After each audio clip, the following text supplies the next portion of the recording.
Magandang araw sa inyong lahat ha. Well, kahapon po nabalita na tumutol po ang prosekusyon ng ICC doon sa dalawang mosyon ni Tatay Digong. Unang-una para sa interim release at pangalawa para nga doon sa indefinite adjournment ng paglilitis laban kay Tatay Digong dahil sa nauna ng desisyon ng hukuman na ipagpaliban ang kanyang pagbibista dahil nga po unable to stand trial. Ang tanong ko ngayon, ano ngayon kung sila'y tumutol? Talaga naman trabaho nila na tutulan ang mga mosyon ng mga nasasakdal. So wag kayo masyado maabala po sa pagtututol ng prosekusyon dahil pag hindi naman sila tumutol, ay para silang mga pabaya sa kanilang mga trabaho. No? Unang-una, pag-usapan po natin yung pagtutol sa interim release. Well, sa akin po, parang wala ng opsyon ng hukuman. Kasi nagdesisyon ng hukuman eh.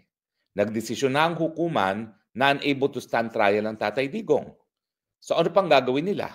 Hindi naman po pwede na habang hindi nakakayanin na harapin ni Tatay Digong ang pagliliti sa kanya, ay nakakulong pa rin siya indefinitely. Yan po ay parusa na wala pang desisyon na siya ay nagkasala.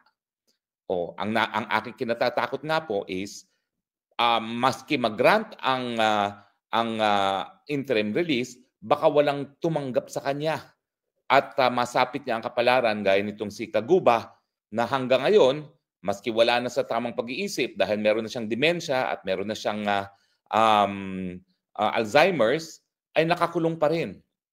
Para bagang parusang panghabang buhay na nakakulong dahil lamang sa walang bansa na nais tumanggap sa kanyang interim release at hindi rin siya tinatanggap ng kanyang inang bayan na bansang Rwanda.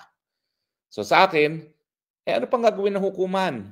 Hindi na maintindihan nung akusado kung ano yung paratang sa kanya at dahil hindi nga niya maintindihan, wala na siyang sapat na kakayahan para maintindihan ang mga paratang sa kanya, wala na rin siyang sapat na pamamaraan para magkaroon ng depensa. So sa akin po, miski sabihin nyo na flight risk, miski sabihin ninyo na si Inday Sara ay hindi kinikilala ang jurisdiksyon ng hukuman at nagbiro pa raw na itatakasan niya ang tatay niya, lahat po yan baliwala dahil ang katunayan, habang hindi kakayanin na humarap sa paglilitis ang isang akusado, hindi po pwedeng ikulong.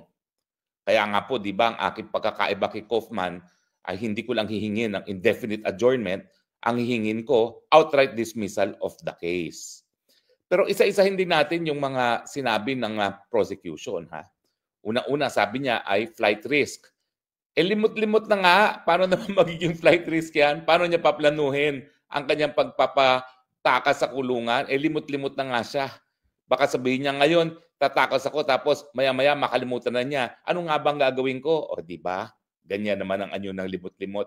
Ako po kasi nag-alaga ng nanay at ng tiya na talagang limot-limot bago pumanaw. Sa totoo lang po, alam ko na bago pa napadala dito sa dahig si Tatay Digong, limot-limot na siya. Bakit po? Kasi pag kami nag-uusap sa telepono, pareho po ng pareho ang kanyang nais pag-usapan.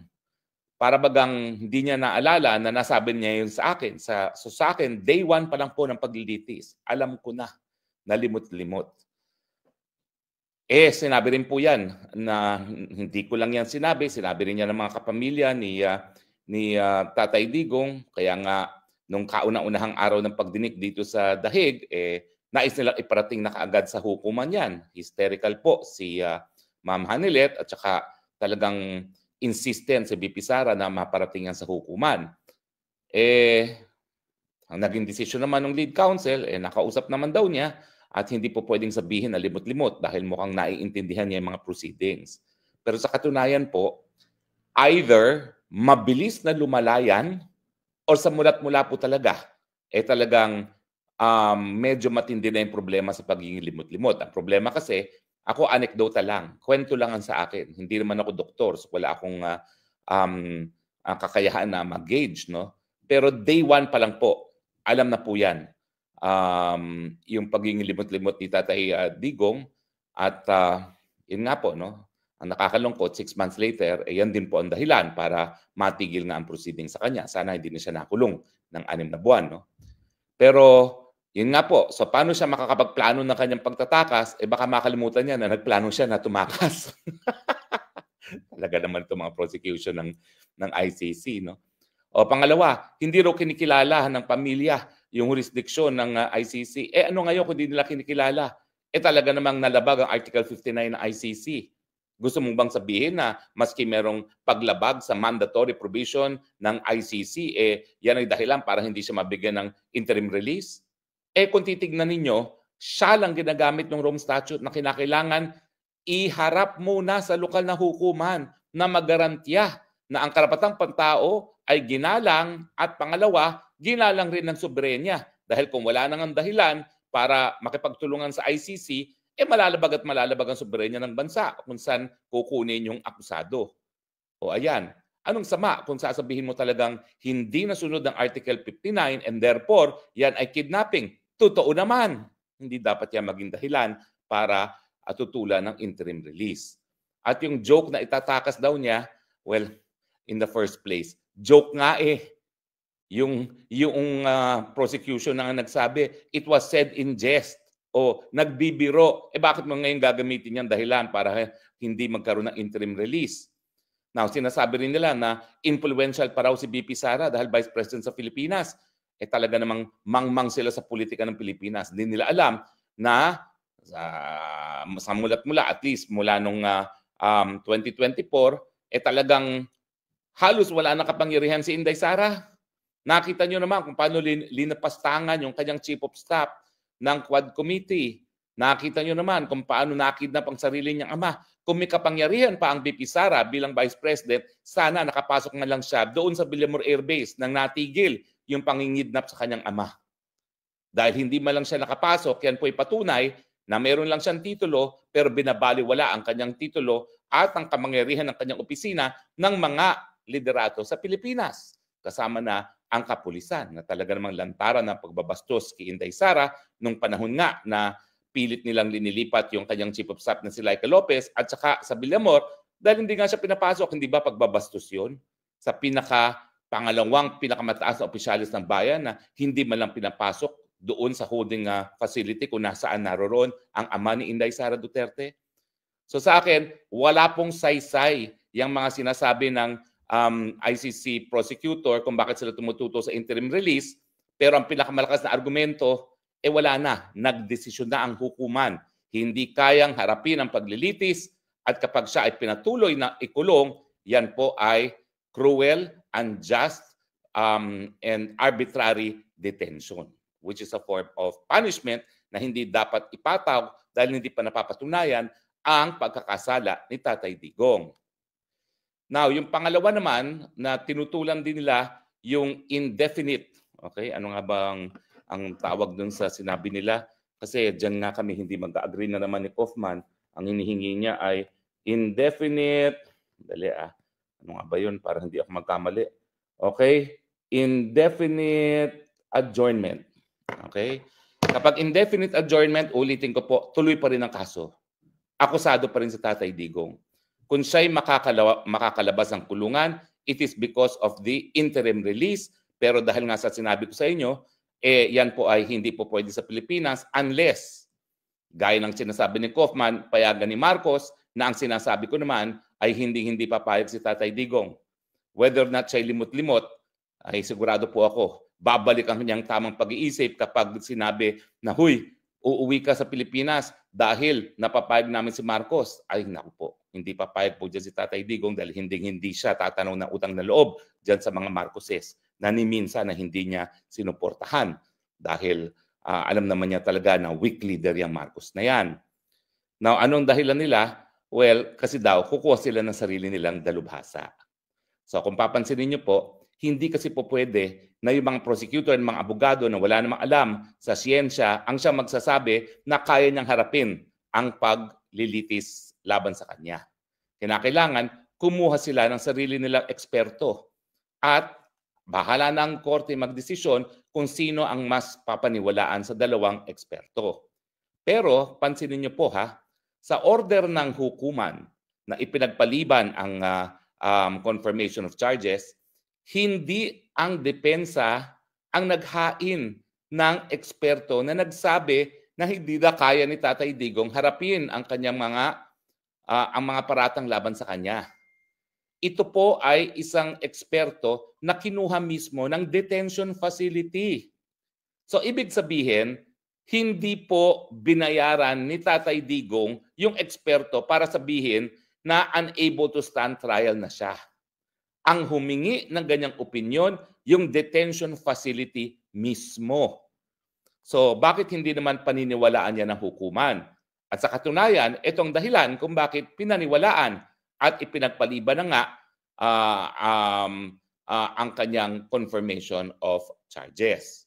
Well, asahan na lang natin siyempre na ang magiging tingin ng hukuman doon sa eksperto ng prosecution na babayaran ng prosecution para kontrahin ang naging opinion ng naunang dalubhasa ay bias. Dahil in the first place, ang kumuha dyan ay prosecution. Ang kumuha naman doon sa eksperto na nagsabing di na kaya ni Tatay Digong ay ang detention facility mismo. Kasi siyempre, alam naman ng detention facility kung paano asta ni Tatay Digong eh. At miski naman tayo doon sa mga briefing na mga mahal niya sa buhay na dumadalaw sa kanya, paminsan-minsan, lumalabas ang katotohanan na hindi niya alam o nakalimutan niya na Vice President na si Inday Sara, akala niya mayor pa rin, o akala niya bata pa rin si Kitty, hindi niya alam, 21 years old na, yung mga ganung bagay. So siyempre, napapansin din niya ng detention facility dahil trabaho nila na bantayan yung kanilang mga nakadetene. Lalong-lalo na yung mga 80 anyos na meron ng mga kapansanan. Hindi ko nga alam kung sinasabi talaga ng detention facility ang lahat ng nangyayari kay Tatay Digong. Sana naman sinasabi nila, no? Pero ako nakakakalap akong impormasyon na maraming mga bagay-bagay na hindi isinasa publiko. Siguro ayaw rin ng pamilya, pero yung aking mga informante nagtataka rin kung sinasabi mismo ng detention facility sa pamilya ang mga pangyayari o mga nangyayari kay Tatay Digong. Di ba? Alam nyo, maraming hindi tama dito sa patakaran ng ICC detention facility. Kayo ba'y naniniwala na ang pwede lang bumisita ay mga kapamilya lamang? O, di ba? Kahit saan naman kayo pumunta na kulungan, pwedeng bisitahin ng pastor, pwedeng bisitahin ng mga kaibigan. Pero bakit dito pamilya lang? Merong something is wrong with the system kung totoo yan. Bagamat ang duda ko talaga, talagang ang lead counsel ang nagdedetermine kung sino. Bakit? Kasi meron akong kasulatan na ganyan in writing from the detention facility. Kaya, from the very beginning, hindi ko nakita si Tatay Digong. Kasi ang sagot sa akin, hindi ako pinayagan ng lead counsel. So, maraming mga bagay-bagay na hindi natin alam kung talagang polisiya ng detention facility or polisiya ng ibang tao. No? Pero, itong pagkuha ng eksperto, ang kumuha na detention facility kasi kita na nila na parang merong diferensya sa paningin o sa perception ni Tatay Digong. Siguro nakakalimutan na nga kung anong araw. Siguro nakakalimutan na uminom ng gamot. Siguro hindi na alam kung anong gagawin pang araw-araw. Siguro nagtatanong na sinong bibisita, baka hindi na niya maalala. Kaya sila na ang kumuha ng dalubhasa para ma-examine ang kondisyon ni Tatay Digong. Dahil pag may nangyari kay Tatay Digong, siyempre, sagot nila yan. So wag po kayo mag-alala ha. Maski tumututol ang prosecution, trabaho po nilang tumutol yan. Pag hindi sila tumutol, sila ay pabaya sa kanilang trabaho. Pero unang-una, pagdating sa interim release, malabo na pong mapakinggan yan. Dahil nga po, nagkaroon na ng desisyon. Naunang desisyon ang hukuman na sumasang-ayon sa opinyon ng isang dalubhasa na hindi binayaran ni Tatay Digong na hindi na niya kayang humarap diyan po sa paglilitis na yan. At siyempre, pagdating naman sa interim release, dahil nga wala na siyang kakayahan humarap, kapag siya'y patuloy pang kinulong, despite the fact na hindi na nga magtutuloy ang kanyang paglilitis dahil hindi na kayang harapin yan, siyempre po, yan po ay magiging napakalaking paglabag sa karapatang pantao dahil that will be parang pagkakakulong na parang nagkasala na sa bagamat hindi pa po nagkakaroon ng paglilitis at hindi pa napapatunayan ang kanyang pagkakasala dahil sang-ayon po sa karapatang pantao at doon na rin, sang-ayon na rin sa Rome Statute, lahat naman po ng akusado ay merong presumption of innocence. So ang aking position po, I am of the view that the opposition to the interim release will not be entertained by the court if only because there's been a prior finding that the president is unable and fit to stand trial, and therefore his continued detention would amount to a violation of his right and would therefore amount to a punishment without a prior judgment of conviction. Likewise, the prosecution's motion to oppose the indefinite ano ba yun? Indefinite I have to be precise, okay? Indefinite adjournment of proceedings, although expected, will probably not be entertained by the court because the determination that he is unfit to stand trial was made by an expert, which was retained by the detention facility and not paid for by the accused, Rodrigo Roa Duterte. So wag po tayo mag-alala, yung aking paninindigan na magkakaroon po ng interim release at ang aking pagkakaiba lang, mas gusto ko nang mag-move for complete dismissal of the case. Kasi pag naging permanente naman po, ang inability to stand trial, talagang malalabag naman po ang karapatang pantao ni Tatay Digong at kinakailangan tuluyan ng madismiss ang kaso nang sa ganon, siya'y makauwi sa Pilipinas nang walang utang na loob sa mga Marcoses. I remain firm in my conviction that because of his inability to stand the trial, the defense must file a motion to dismiss because the continuance of the case would be a violation of the accused's right, human right, of course, to a speedy trial. And furthermore, it would amount to a punishment without a prior finding of guilt. So maraming salamat po sa inyong patuloy na pagtangkilik. Huwag po kayong mag-alala. Patuloy po nating ipagdasal ang Tatay Digong. At sa tingin ko naman po, Diyos na ang humanap ng paraan para mapalaya si Tatay Digong. Diyos na po ang humanap ng paraan, and antayin na lang natin hanggang completely makalabas na ng detention facilities Tatay Digong. At ako'y naninindigan, makakauwi pa rin si Tatay Digong sa Pilipinas at hindi po susi ang mga Marcos. Kung hindi, ang karapatang pantao ni Tatay Digong ang siyang magiging dahilan para siya ay tuluyan ng mapalaya dahil sa aking paninindigan, dapat complete dismissal kapag hindi na kayang humarap sa paglilitis. Maraming salamat po at hanggang sa susunod nating pagkikita dito sa Spokes Hour, ito po yung Spokes ng Bayan, Harry Roque, nagsasabi, I love you Philippines, you're the only country that I have, you're the only country that I love. Bring Tatay home.